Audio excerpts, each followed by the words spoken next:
Hello, everyone, and thank you for joining us at this Your Overseas Home webinar on Portugal. My name is Christopher Nye, and I'll be hosting the session today. And today we're going to be discussing the golden three, as we call them, experts. The three vital experts that you need to buy a property in Portugal safely. Now, it's great to have you all with us today, whether you're here live or catching up on demand. We are delighted to be in a position to help you realize your, I'm sure, long cherished dream of owning a property overseas. Now, today's session, we're going to be talking for about 45 minutes. We should get plenty of time to answer your questions. And so if you do wish to ask anything, just type your query into the questions tab on the right-hand side of your screen. If you need a reminder of anything discussed today or want to share this with family and friends, a replay will also be available on the Your Overseas Home website to watch at your leisure. Now, so let me introduce you to our three golden experts. First up, we're going to hear from Paul Harris from Smart Currency Exchange. They at Smart Currency Exchange are the headline sponsors of today's webinar, and Paul has been working in the foreign exchange area for over eight years. Paul and his team are based in the UK, and he'll be talking to us all about currency. After that, we're going to be hearing from David Rowett from Olive Homes in Portugal. David is very well known in the Portuguese property market. He's been at the forefront of progressive development within the sector since 2004, which was even longer ago than Portugal Property Guides started. And prior to this, he spent his early career in the banking and finance industry in the UK. During his time in Portugal, he's helped thousands of clients realize their dream of buying a home in Portugal as an investment or holiday home. And last but certainly not least, Sophia Mello from Martinez Echevarria. Sophia will share her expertise with us today. Now, they were founded in 1983 in Spain, but they have 7 offices now in Portugal. And the firm has been a hallmark for quality legal services and professional excellence. And they are all based around the objectives of the client. They're a key partner of ours in Portugal, and we'll be able to help you with all your legal queries to do both with purchase and with residency and visas and all that kind of thing. So enough from me. I would like to introduce Paul first and ask him to just start by giving us a little introduction to Smart Currency Exchange and how they can support you. Over to you, Paul. Thanks, Chris, and good afternoon. Thanks, Chris. Good afternoon, everyone. So a bit of background about Smart Currency. So we're, obviously, as Chris said, a foreign exchange specialist. So we will help you in the actual nuts and bolts of transferring the funds to actually purchase the property, make that as cost effective as possible, and take away as much of the risk as possible out of the currency fluctuations within the market. We're a well-established company. We've been trading for around 18 years now. And we really see ourselves as the leaders in this sort of industry, in this sphere, so in the overseas property market. We've helped over 40,000 people in the past achieve their dream of buying a property and making that as cost effective as possible. So our trading team and sales teams do have a lot of experience in speaking to people in exactly the same position as yourselves. So we can also give you a little bit of guidance on the actual purchase process as well. Okay, brilliant. Now, I just, like many people, I just quickly looked on my phone to see what the rate is at the moment. I see the pound has perked up this afternoon. We're back over 120. Now, to avoid me having to look at the currency markets all the time, what are my options for getting a good rate when I'm buying in Portugal? Well, we can give you a lot of guidance along the way. So we can do the research for you essentially, as far as explaining where the exchange rates are at the time, and when is a good time to make a transfer. I mean, you're absolutely right. Today we've gone back over 120, which is quite a good psychological mark for us for the pound and euro. But there's a few different options available as far as actually securing rates and booking contracts. So the two most popular are spot and forward contracts. So spot contract is essentially a contract that you would speak to your account manager or trader today, agree the exchange rate today, and then that transfer happens very quickly. We'll let you know how much you need to send us for an amount in euros, and it happens very quickly. We can get the funds over to Portugal for you within it's either same or next working day. But one thing, if you're looking at property purchase, you may have a little bit of a longer time period between when you're actually looking at transferring and when you actually need the funds in Portugal.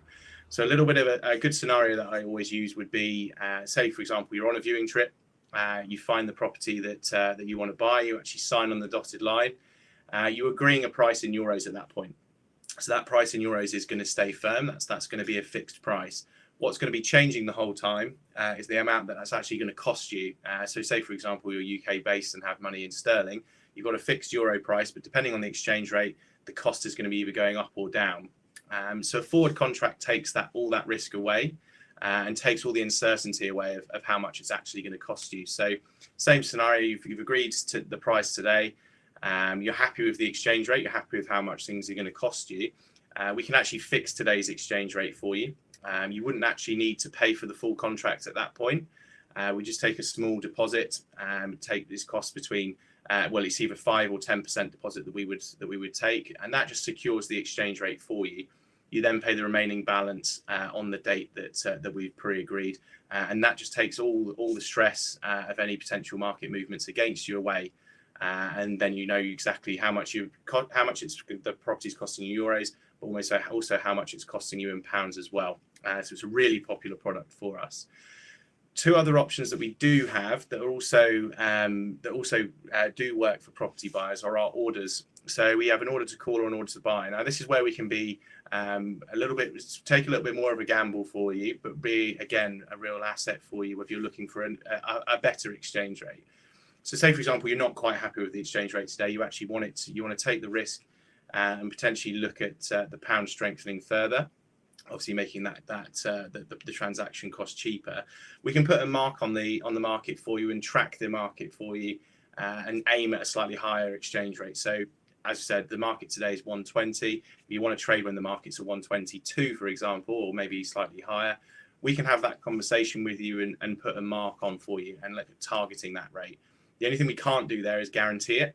And so we can say, obviously, if you set up what we call an order to call, we'd let you know when it's achievable, or an order to buy, we'd actually buy the currency for you at that point. So two different options, but it does give you a bit more flexibility with actually fixing exchange rate, but it does come with that added risk that you can't fix. So there are four main solutions that we'll help you with.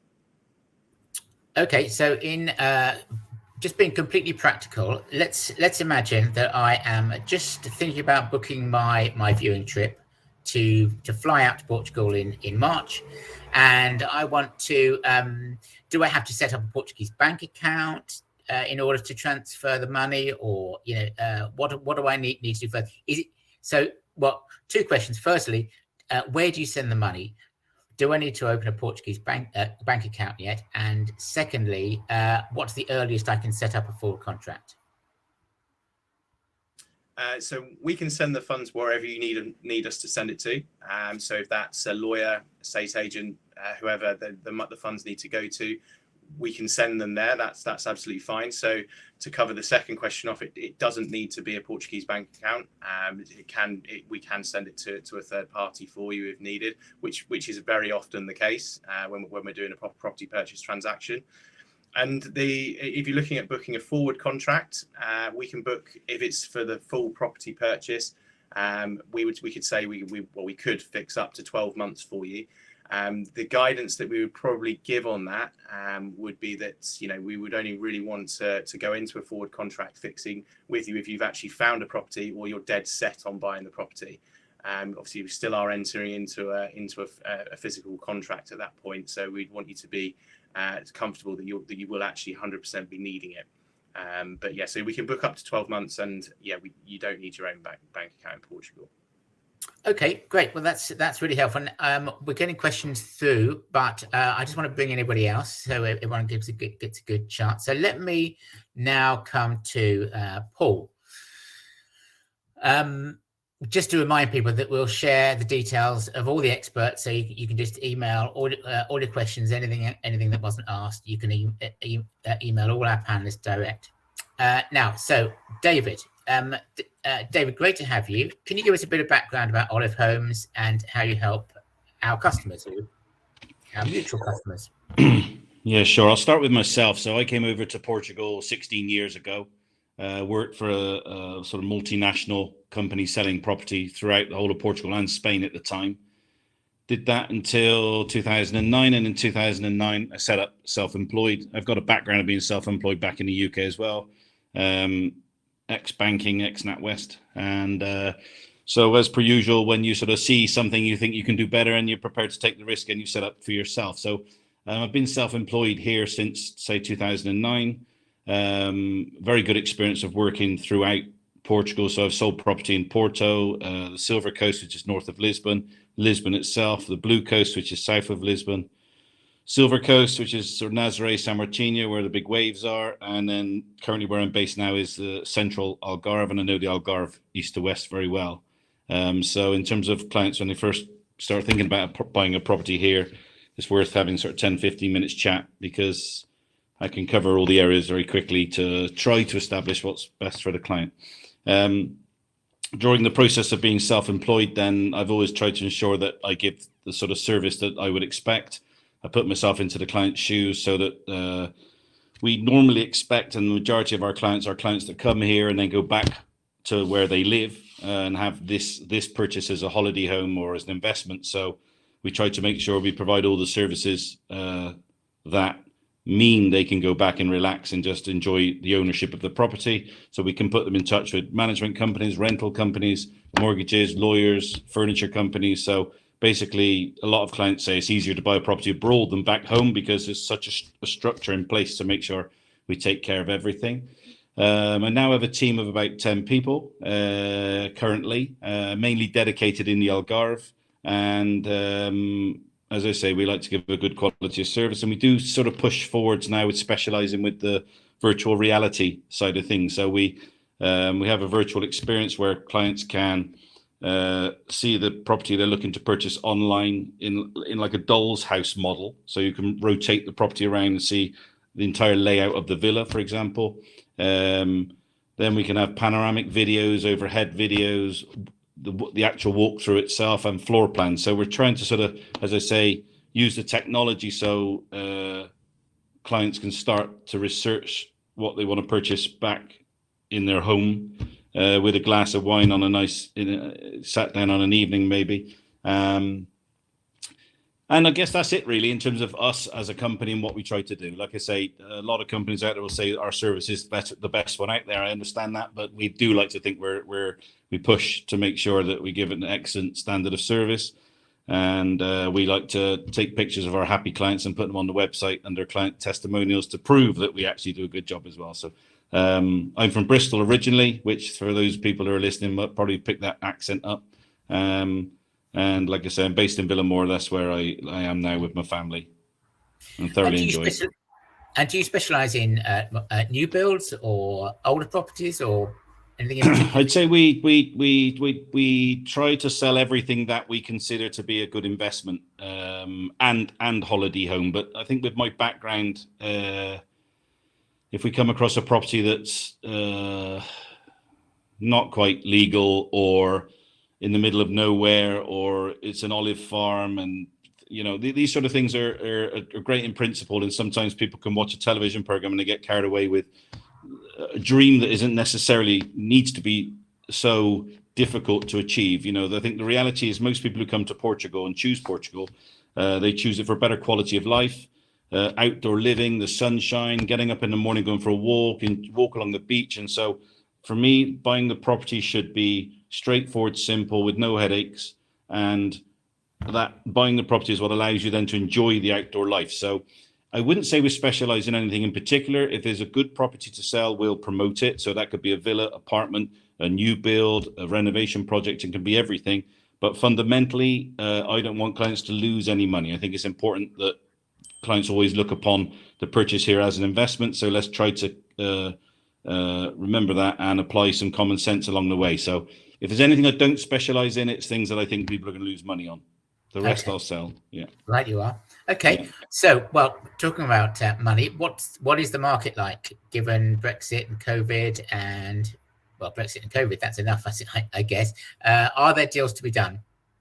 Well, I think we had two sort of separate effects with both Brexit and COVID. So Brexit was a sort of a strange one. It was a sort of a minor effect, really. I mean, people were still looking to buy. It didn't sort of slow the market down or speed it up. So Brexit, people, I think the majority of people who were interested in buying in Portugal, hence looking to invest in Europe, were probably not wanting Brexit to happen. It's a fair enough opinion to have. So that was a bit surprising. But what and Paul would probably confirm this better than myself, but what happened because of Brexit was the pound weakened. And so what that meant that a lot of UK clients weren't able to switch to euros at the rate they thought they would be able to. And it's probably only now that we're back to where we hoped it would be if Brexit had gone away. So what Brexit did was meant that the spending power from the UK client was reduced. And I think that put everybody in a queue and made people were waiting maybe for the pound to strengthen. And people were waiting to see what would happen with the Brexit regulations and what things would change. But not a lot has changed, and the Portuguese government and the British government have spoken, and so everything's more or less stayed the same because of Brexit, and the purchasing power reduced. So I think it didn't do a lot. COVID, conversely, has had a crazy effect on the market. I think it's made, including myself, everybody panic about the pleasurable things we want to do in life. That means going on holiday. I'm thinking now I can't wait to go on my next holiday and my next holiday. I'm thinking 2022 holidays, 2023 holidays. And the same for people looking to invest in property in Portugal and a lot different other places in the world as well. The markets are going a little bit mad, and so prices are going up regularly. And this is because of COVID and because people want to do a lot of remote working. So people are coming here for that reason. And because the supply of property here in Portugal is less than the demand, in essence, we're finding that prices are going up, and it's more of a seller's market than a buyer's market here right now. A buyer might think, oh, that's bad news, I really want to have a bargain. But if you've got to look upon it that if things are going in the right direction and you don't see an end to it, and we don't, then jump on and hopefully enjoy the capital appreciation that we believe will happen in the future. So are there deals to be had? Yes, sometimes we might find a vendor who's prepared to take less. They've got a tax bill to pay.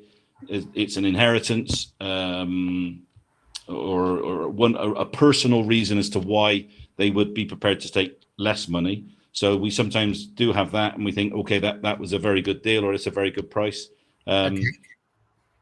Okay. Now we've got lots of questions about the process. So firstly, let's get the time scale. What's a rough typical time scale for completion from start to finish? So based on the fact you've come over here, you've found the property and you've negotiated, and right, now we'd like to have it as soon as possible. I usually 60 days, 60 days, I would say. So basically, if you found something you liked and you agreed the price, first of all, you'd have to do the due diligence. So you speak to Martinez, Sophia, and she would then arrange to check everything, make sure everything's all okay. That's dependent upon the vendor sending everything quickly. So we said, if you had to do something absolutely as fast as possible, maybe 3 weeks, but usually practically in common sense, and for parties just to swap information, and for people to book their exchange rates and come out, they may want to come out again, whatever. But usually we say 1 month, and we'll do like a promissory contract, which Sophia may explain more about, and then afterwards we do the deed. So, but I would say 2 months more or less. Okay. Now, money again. What the price we see on the websites, is that the price you pay, or how much should you allow extra for buying costs? And are agents fees like in the UK included in the price, or are they added on top? Okay, good questions there. So the price you see on the website, is it negotiable? So that does depend on the market, really. So if you'd asked me that question sort of 4 years ago, I would probably say there's 10% margin in the price advertised. I would, if I was turning up here, I would be making an offer 15% below, because we should all try. And realistically, the owner would probably come back and say there's 10% in it. That would be the margin. Right now, as much as I don't like it for my clients, we have to be realistic and say probably 8 or 9 out of 10. So 80 or 90% of what we advertise, clients should accept that they might have to pay the list price. Okay. And that's not me saying I prefer it, that they get a better opportunity, but that's the reality, is that the vendors right now, the sellers, it's such a strong market for them, and there's a big queue of clients. So if they say no to you, they'll get somebody the next day. And so we normally should expect, even though as a company we will try to get a better price for the client, the expectations should be set at a level where there's not much negotiation in the list price, which is the price advertised on the website. Agents' fees, I get paid by the vendor when I sell the property. So the client, all the clients listening today, if they're interested in buying a property, they don't pay me anything or transfer me any money. Okay. Brilliant. If you want to, it's fine, but no, that doesn't normally happen. But presumably there are extra fees to pay. There's tax and things, I'm sure. Sorry, yeah, that was the third. I knew there was a third question. So yeah, buying costs. Maybe Sophia talk about that. I could talk about it, but we always, as a company, we always recommend 10%. That would cover the lawyer. So obviously that fee is that amount is then broken down into lawyers' fees, transfer tax, and different fees. But if a client, as a ballpark figure, if they budget 10%, then they should get some money back from that. Okay. Brilliant. Now, just sticking with just one last question for now. Sticking with the Algarve, because I think that's where at least sort of 60% of people want to buy. Where would you suggest are the sort of the interesting places on the Algarve at the moment? Good up and coming places or old favourites? Where would you suggest we might want to have a look? Well, the wonderful thing about the Algarve is that, first of all, it's easy to get here, and the climate's sublime, and so people, the food, so all the things we've been saying forever is fantastic. One of the things that we overlook, I suppose, is the fact that the Algarve is quite diverse in terms of geographical features and the different towns within them. So I normally pick when I'm first talking about the Algarve and the places where people should consider to purchase, is starting from the west. You have sort of Lagos, and then you come towards sort of Albufeira, then Vilamora, and then Tavira. Tavira being on the east side. So Tavira is closer to Spain, a laid-back town, less development, an old town with cobbled streets, so quieter in winter, but not so busy in the summer. So Tavira is very popular for people who want that. Then you've got Vilamora, which is where I'm based, which is around a sort of a 1,000 berth marina. It wins marina the award for the best marina in the world regularly. So there's golf here, so it's a very discerning location, and a lot of people like it here. Then you go to Albufeira, which is more the party place for the Algarve. So again, certain people like it there in terms of the rentals. And then Lagos is on the western side, and Lagos is where you have a lot of the picture postcard scenario, where you've got the rock pillars and the beautiful cliffs and the boat trips and the dolphins and everything like that. So first of all, in terms of picking a location, if people want a good lifestyle, then there's lots of different options to choose from. It's not just exactly the same all the way along. In terms of then talking to people, and then they might say, well, we want a good rental income. Sometimes say avoiding Lagos, which is about 1 hour's drive from the airport. Maybe you come towards the airport a little bit more, so that any person looking to rent the property would say, well, we'll drive 45 minutes, but we don't want to drive an hour. So maybe come inwards a little bit. Those four places, Lagos, Tavira, Vilamora, and Albufeira, probably the more traditional places where people come, and they still got good opportunities for capital growth, I think, in all those four. Up and coming areas, Cortera, that used to be a little bit run down, which is next door to Vilamora, has picked up. Prices have gone up there and becoming quite a trendy location. Yeah, it's very difficult to say anywhere that's not good. It's all very good. It's all great opportunities. Brilliant. Okay, now we'll come back to you, I'm sure. But Sophia, you've been waiting. Where do you live, by the way, Sophia? Not your address. I mean the general area. Where would you recommend? You muted. You're muted. That's good. That's better. That's better. Okay, thank you, David, for your words. As a Portuguese woman, I thank you very much.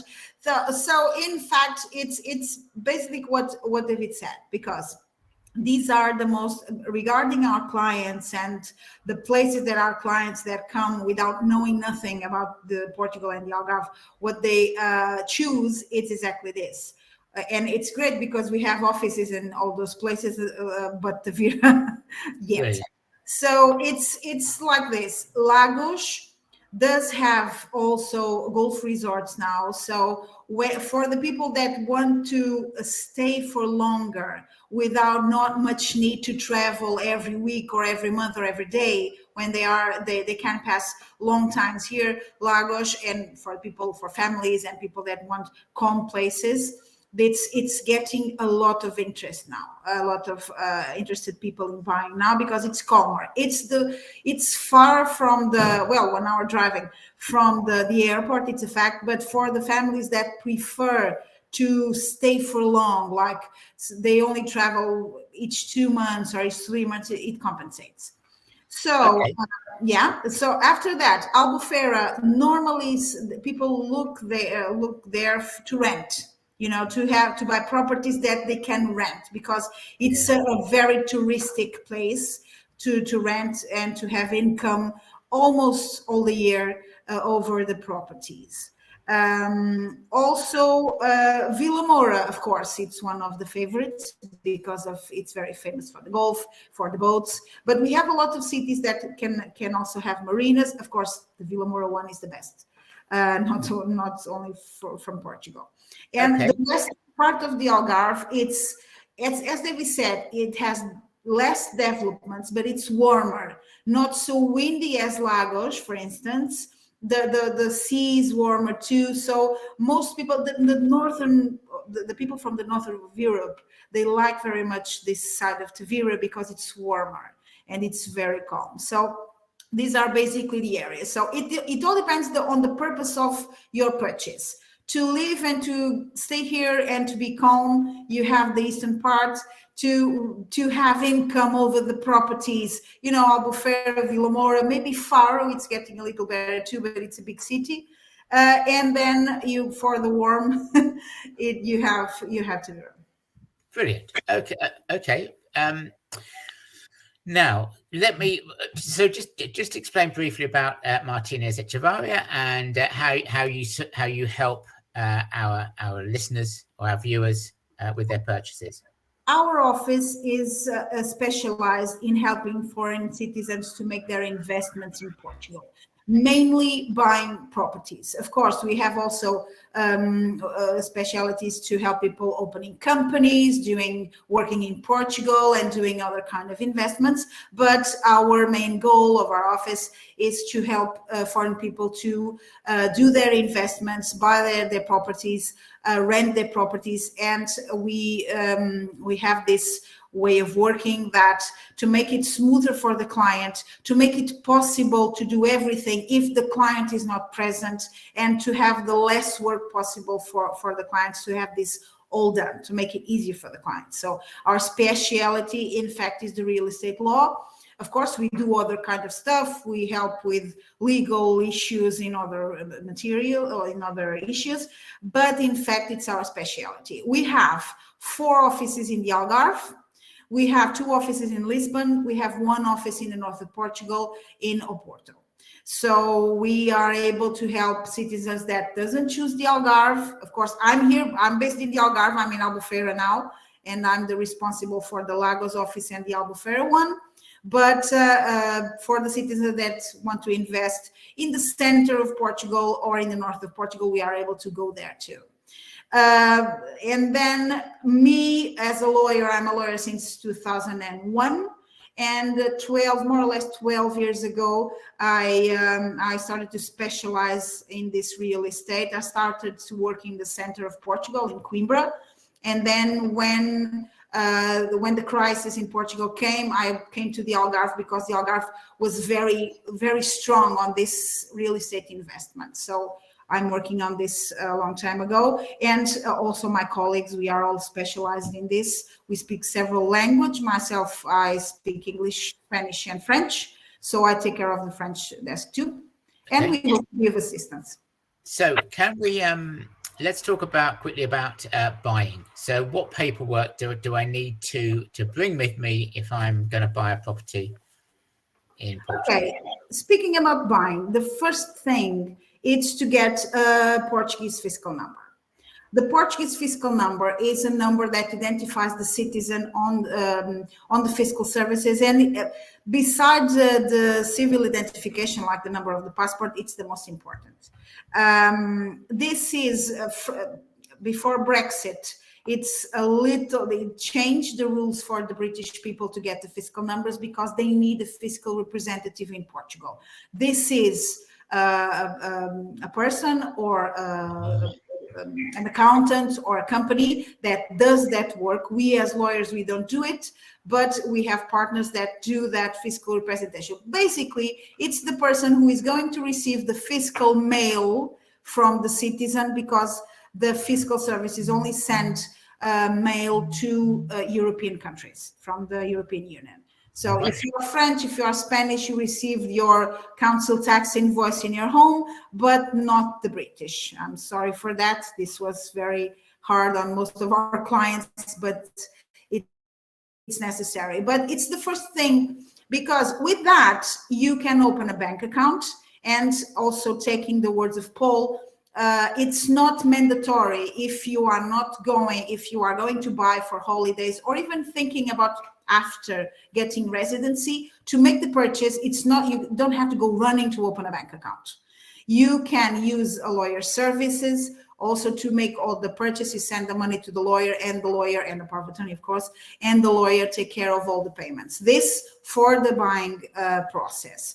And basically is this, with identification, a power of attorney, money, of course, and a fiscal number, you can complete the purchase. Okay, so in terms of paperwork for the buying, it's more or less like this. Of course, if you want to buy through a company, if you have a UK company that you want to register in Portugal to buy properties in Portugal, that takes other steps. But then we analyze the case and we do whatever is necessary, but it's not very complicated. Okay, brilliant. Now, I guess the other big question is about residency. So let's just get this question covered off as well. Can you explain 90 days, 180 days, what it means, what the rule is, and what to do if you want to stay for longer than 90 days? Okay, so this 90 days and this 180 days, this is for touristic purposes. So imagine that you buy a house, or even you rent it, like on an Airbnb or something like that. If you want to stay for less than 90 days or for less than 180, so if your staying is, it's not for most of the year, you can just ask for that visa. And I'm talking to the British citizens, because now, because of the Brexit, they need that. They can stay, they can enter the country, and they can stay for 30 days without no problem. But if they stay for 90 days, they have to go back and stay out of Portugal another 90 days and then come back. If they don't want to leave after the 90 days, but they can extend this visa and stay for another 90 days. So in total, they can stay here without residency process, without say nothing. Just in the middle of the time, they have to say to our foreign services saying, I want to stay more time, okay? So before the 90 days end, they have to inform the CEF, the foreign services, saying that I want to stay more. They will ask why. You just have to explain, because I want to extend my holidays, because I'm looking for a house, because whatever. They are not very picky on this. And you can stay for 180 days. But after that, you have to go back and you have to stay out of Portugal before the same time that you were here before coming back again. This without any residency process. It's different when the citizen wants to live permanently in Portugal. He wants to spend most of the year in Portugal. If that is the case, So it needs to start a residency process. And most of people already heard about the golden visa. I'm not sure if most of the people that are here are interested in hearing something about that or not. I think the golden visa, it's only properties over 500. I know there's exceptions, but it's basically over 500,000. And the main areas that we would want to buy in the Algarve are now parts of the Algarve aren't in it. So perhaps we talk about is it the D7 visa? Yes. So the easier one, it's the D7. The D7 doesn't have many requirements. The D7 just needs to be proven that the citizen has enough money to live in Portugal. And by enough money, it's at least the minimum salary of Portugal, that it's very low comparing to other countries. It's about 700 euros. So if the people have a pension or even have a salary but they are allowed to work on the distance, they can be working in Portugal, but they have enough income, they can ask for a D7 visa, and the requirements are not very bad. The only thing is that if you ask for a D7 visa, you need to stay in Portugal at least 6 months and 1 day. So it's the opposite. So instead of you being here as a tourist without no process, just for 90 days and another 90, you have the obligations, because you have to stay here. You have to show that you are really a resident. You can keep coming and going, but in the end of the year, if the services detect that you were here, that you were not here for those 6 months, they can revoke your visa and they can send you back. So it's that obligation, and declaring taxes here if it's the case. Because of taxes, there are fiscal situations. So you can ask for the non-habitual resident to avoid taxes here if you already are paying the taxes in other place, but that can be achieved in each case. But in fact, the D7 is for people who have an income, mostly retired people or people that are living on dividends, or that wants to be here but have enough income outside. There are other possibilities.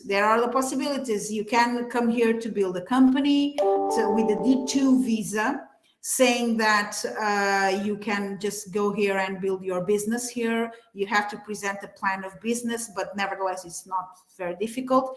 It has other requirements. You can come here to work with the working contract. You can come here to study. There are other things. But the D7 at this point, and on our experience with British citizens, it's the visa that it's being most used. Okay, fantastic. Now I've got a question for David that's come in.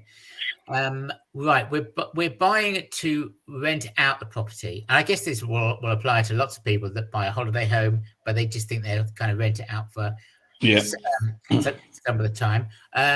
Licenses, taxes, how does that all work? I know it's a complicated subject, but perhaps a brief answer on is it a complicated process, and who would help with that? I'll try and answer. Okay, so to answer very, very quickly, 5 years ago, there were no licenses. People could rent them out and it wouldn't matter, and it was unregulated. 5 years ago, or maybe longer now, because my brain's going a bit now, maybe it was 10 years ago. But anyway, the government decided we cannot allow tourists to come here and rent in poor conditions. So basically they said, we all need to step up the quality. And they said, if people want to rent out their apartments, then they do have to have a license. So this license is called Alojamento Local, which is difficult to say. So, but anyway, most people now know it's AL, which are the letters, the first two letters. So it's the AL license. And what that means is your apartment, if you want to rent it out, needs to be legally to a good standard for tourists. And so that means, as well as other things, effectively like a fire blanket, a fire extinguisher, first aid kit. And so if it hasn't already got that, it might already have it when you buy it. But if you choose to buy an apartment and rent it out for short term, then for holiday rentals for tourists, then you need to apply for this AL license. The cost of that could be around €1,000, but that would include all of the equipment you're going to put in. So, like the fire extinguisher and things like that. It could be a bit less. So somebody might charge €400 for doing it, and then €400 for the equipment plus IVA or VAT. So that's roughly about it. Then once you've got that, you'll normally have a sign to say you've got that, and you can put it on the outside of the property, and then you can promote it legally. There are inspections done, and they will fine you if you don't do that. So it should be done. You should pay an income tax on your profit that you make from the rent. I'm not sure if everybody does do that, but that's what we should be doing. And then your other choice is, do you use a management company who will charge you more, something like 30% of the income, but they'll take care of everything? Or do you want to be a little bit more hands-on and use like a scenario like Airbnb, where the fees would be less, but you'd be more involved in doing it? A lot of people, yeah. So, but it's done, and most people rent, and most people are happy with the returns. And after it's established and going quite well, you should get about 5%, 4 to 5% return. You don't get more than that. So don't let anybody tell you get more than that, because you don't. The 4 to 5% is a fair enough return, and it's a good return compared to money in the bank nowadays. So. And Paul, I imagine a currency service would help you bring that money backwards and forwards quite effectively. Yeah, absolutely. Yeah, we can, whatever amounts you need to transfer, we can do it backwards and forwards, no problem. Okay. Now, so we've done visas, typical solicitors' fees. So, Sophia, how much should we be budgeting for your services and for taxes? And well, we've heard 10%, but is there any sort of particularly perhaps worrying areas that if you buy a certain kind of property, you have to pay extra, or is it basically all the same? Well, yes. So as David said, the client must preview a 10% in all costs for the purchase. That including the purchase tax, the stamp duty, the notary and registry fees, and of course the lawyer fees if they use one. But the main difference regarding properties, there are two main issues. If people are buying, for instance, a villa, most of our clients, at least, and we advise them to do, is to do a survey on the villa. If it's not a newly built one, because the new buildings, they have a warranty, so that's okay. But we have clients that also do surveys in new built villas. But some clients of us, they prefer to do a survey on the property just to check if there are some hidden stuff. Most of the real estate, well, not most, but the good real estate agencies, normally they advise the clients to do that, and they provide all information about the property, if the property was refurbished recently or not, if the property's needing some works or not. But especially for the clients that come in a rush to buy, if they don't have much time to analyze, and for the ones that don't have any acknowledgement about building, some clients prefer to do a survey, and that depends. The cost of the survey may go from 500 euros to 1,000 euros, maybe more if it's a big property. So that's an extra cost that the client maybe wants to spend to be safer in the future.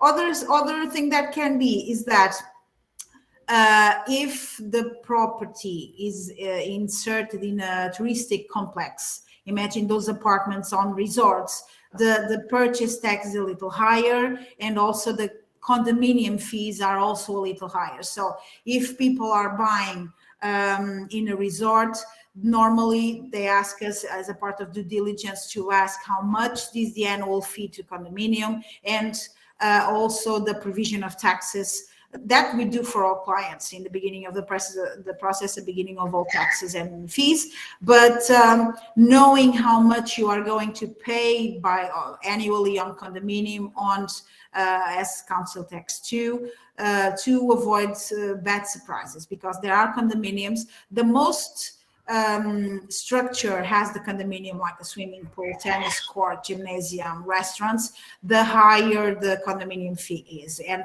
normally it's charged the first one is charged right after the purchase. So to avoid that surprise, it's necessary to analyze that part. So, but basically for the purchase itself, you can count with the 10% expense. But normally it's less than that, depending on the property, depending on the survey, depending on that.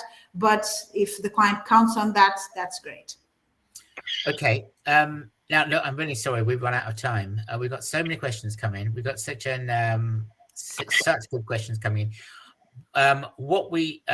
There's two things. Firstly, you can, like I say, contact all of the panelists individually. Go to their websites or contact them via us. We'll send their details out. And secondly, if you haven't bought by then, and as it turns out, you can have bought in 60 days. So you might have already bought by then, but at your Overseas Homes virtual event on the 26th of March, we'll have much more time and we can answer many more questions, and you can talk individually to our panelists too.